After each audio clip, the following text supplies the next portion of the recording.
Hari ini kita akan mendengarkan presentasi dari saya, Anwar Parlindungan Sinaga, mahasiswa Universitas Cyber Asia, jurusan akuntansi kelas AK604 untuk pelajaran Digital Auditing 1. Hari ini kita akan membahas asersi manajemen dalam laporan keuangan. Asersi manajemen dalam laporan keuangan adalah kewajaran laporan keuangan dinilai berdasarkan asersi yang terkandung dalam setiap unsur yang disajikan dalam laporan keuangan. Asersi atau assertions adalah pernyataan manajemen yang terkandung di dalam komponen laporan keuangan. Asersi dalam laporan keuangan adalah pernyataan atau klaim yang dibuat oleh manajemen perusahaan mengenai keakuratan, kelengkapan, dan validitas elemen-elemen laporan keuangan. Asersi ini menjadi dasar bagi auditor untuk merancang prosedur audit guna memverifikasi kebenaran laporan keuangan. Pengelompokan asersi berdasarkan standar audit. Ada asersi atas kelas transaksi dan saldo akun yang terdiri dari occurrence, kejadian, di mana transaksi atau peristiwa yang dicatat benar-benar terjadi dan terkait dengan entitas. Completeness, kelengkapan adalah semua transaksi yang terjadi seharusnya dicatat dan telah dimasukkan dalam laporan keuangan. Akurasi adalah jumlah transaksi dicatat dalam periode akuntansi yang benar. Cut off, ketepatan waktu, transaksi dicatat dalam periode akuntansi yang benar. Classification atau klasifikasi adalah transaksi diklasifikasikan dengan benar. Misalnya, transaksi tersebut apakah masuk ke dalam pendapatan atau masuk ke dalam kewajiban. Asersi atas saldo akun dan pengungkapan. Existence atau eksistensi. Aset, kewajiban, atau ekuitas benar-benar ada pada tanggal laporan tersebut. Rights dan obligation, hak dan kewajiban. Entitas memiliki hak legal atas aset dan kewajiban yang merupakan tanggungannya. Completeness atau kelengkapan, semua saldo akun dan pengungkapan yang seharusnya ada telah dicatat. Valuation dan allocation, penilaian dan alokasi adalah saldo akun dinilai sesuai standar akuntansi yang benar, misalnya penyusutan dan juga cadangan piutang.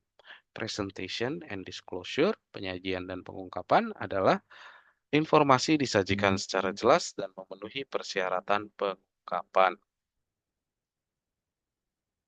Pentingnya asersi dalam audit adalah untuk merancang prosedur audit, inspeksi, konfirmasi, dan analitis. Mengidentifikasi resiko salah saji material, memastikan laporan keuangan bebas dari kesalahan atau kecurangan. Asersi yang lemah dapat mengindikasikan risiko material misstatement, sehingga auditor perlu memberikan perhatian khusus. Berikut beberapa fungsi asersi audit: mengungkap sebuah laporan yang perlu pertanggungjawaban, meningkatkan ketepatan, meningkatkan transparansi, menjadi jembatan bagi auditor dan manajemen perusahaan. Yang bermanfaat, asersi ini adalah untuk meningkatkan akurasi dan validitas laporan, meningkatkan kepatuhan perusahaan dan pengelolaan risiko, meningkatkan kepercayaan dan reputasi. Berikut adalah contoh kasus agar kita bisa lebih mengerti mengenai asersi tersebut. Pada tahun 2023 di bulan Desember, perusahaan X mencatat beberapa transaksi. Berikut adalah transaksinya. Perusahaan X mencatat penjualan sebesar 1 miliar kepada PT Y pada tanggal 10 Desember 2023. Perusahaan juga melaporkan utang usaha sebesar 500 juta pada tanggal 15 Desember 2023. Lalu ada pembelian persediaan dicatat senilai 200 juta pada tanggal 16 Desember 2023. Lalu perusahaan juga mencatat penjualan 31 Desember 2023, tetapi barang dikirim baru pada tanggal 2 Januari 2024. Perusahaan juga melaporkan mesin senilai 2 miliar di neraca pada tanggal 31 Desember 2023. Piutang usaha dicatat sebesar 1,5 miliar, tanpa cadangan piutang ragu-ragu pada tanggal 31 Desember 2023. Perusahaan mencantumkan gedung aset senilai 10 miliar sebagai aset pada tanggal 31 Desember 2023 dan juga perusahaan tidak mengungkapkan adanya gugatan hukum senilai 5 miliar di catatan laporan keuangan pada tanggal 31 Desember 2023. Dari contoh kasus tersebut, asersi yang akan kita lakukan adalah untuk transaksi penjualan dan utang usaha berarti pembelian yang terjadi pada tanggal 10 dan 15 Desember 2023, maka kita harus melakukan asersi occurrence, kejadiannya, apakah benar atau tidak kejadian tersebut terjadi. Kita harus ngecek invoice-nya, bukti pengiriman barangnya, konfirmasi dari PTY, dan juga konfirmasi yang memberikan utang usaha. Itu yang akan kita lakukan untuk transaksi penjualan dan pembelian.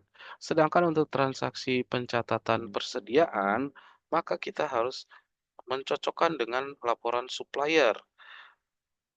Kita harus melihat apakah benar-benar juga barang yang ada di gudang itu benar-benar senilai 200 juta atau kurang, untuk menghindari potensi kecurangan atau markup biaya.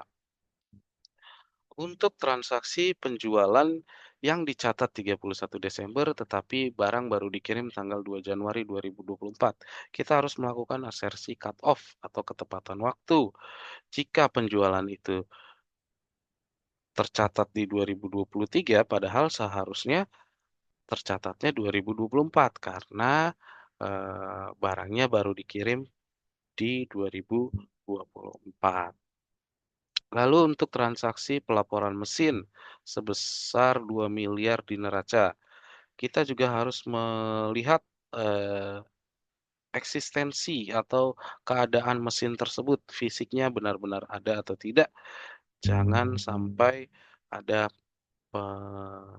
catatan yang salah atau ada aset yang tidak kelihatan. Lalu ada piutang usaha yang dicatat 1,5 miliar tanpa cadangan piutang ragu-ragu.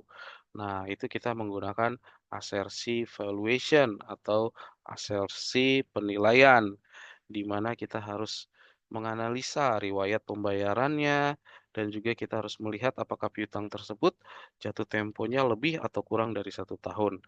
Kalau lebih dari 1 tahun, maka harus ada penyisihan piutang tak tertagih. Lalu ada juga perusahaan yang, pencatatan di 31 Desember dengan, mencantumkan nilai gedung. Kita harus lihat, rights dan obligation-nya. Apakah sertifikatnya sudah benar-benar milik perusahaan tersebut atau gedung tersebut masih dalam proses leasing atau proses yang berkaitan dengan hukum lainnya. Sedangkan untuk yang pencatatan, tidak adanya pengungkapan gugatan hukum, maka yang kita lakukan adalah penyajian dan pengungkapan, asersi, presentation, dan disclosure, di mana kita harus mengecek, kita harus melihat dokumen-dokumen hukum dan menanyakan kepada manajemen, apakah gugatan tersebut material? Kalau material kita harus cantumkan di laporan, kalau tidak kita harus eee, membuat diungkap sebagai kontingensi. Nah, demikian, presentasi dari saya, kurang lebihnya saya mohon maaf kalau ada salah-salah. Terima kasih.